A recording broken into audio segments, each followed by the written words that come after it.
আজকে আমরা ওয়েলেন সিনড্রোম নিয়ে আলোচনা করব। ওয়েলেন সিনড্রোম কি সেটা জানার চেষ্টা করব। ওয়েলেন সিনড্রোম কিভাবে ইসিজিতে আইডেন্টিফিকেশন করব সেটা জানার চেষ্টা করব। আমরা সবাই জানি বর্তমান বিশ্বের একটা মরণঘাতী রোগ হলো হার্ট অ্যাটাক। এই হার্ট অ্যাটাক খুব সহজেই একটা মানুষকে মৃত্যুর দিকে ঠেলে দিতে পারে। কিছু কিছু হার্ট অ্যাটাক কিছু আর্লি সাইন প্রডিউস করে।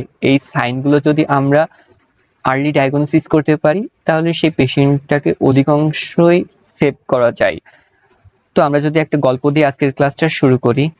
প্রথমে দেখি ওসমান সাহেব অফিস থেকে ফিরে এসে হঠাৎ একদিন বুকে তীব্র ব্যথা অনুভব করে এবং এই ব্যথাটা কিছুক্ষণ পরে তার বাম হাতে ছড়িয়ে যায়। একই সাথে আরো কিছুক্ষণ পর দেখা যায় তার লোয়ার জ দিয়ে চোয়ালেও ব্যথাটা চলে যায়। তখন ওসমান সাহেব বুঝতে পারে হয়তো তার হার্ট অ্যাটাকের ব্যথা বা অ্যাঞ্জাইনার ব্যথা হতে পারে। তো দেরি না করে সে হসপিটালে আসে।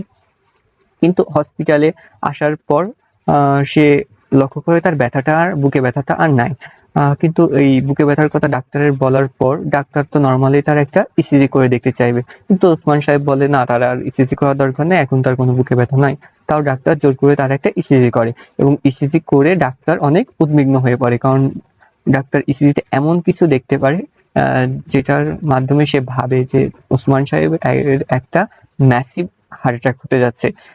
সে ওসমান সাহেবকে এটা বললে ওসমান সাহেব তার কথা বিশ্বাস করতে চায় না এবং সে দৌড় দিয়ে হসপিটাল থেকে পালিয়ে বাসায় ফিরে আসে। কিছুদিন পর ওসমান সাহেব আবার হসপিটালে আসে, কিন্তু এবার যে অবস্থায় আসে কারোরই আর কিছু করার ছিল না, কারণ ওসমান সাহেব একটা ম্যাসিভ মায়োকার্ডিয়াল ইনফার্কশন বা হার্ট অ্যাটাকের শিকার হয়েছে এবং ওসমান সাহেব মারা গেল।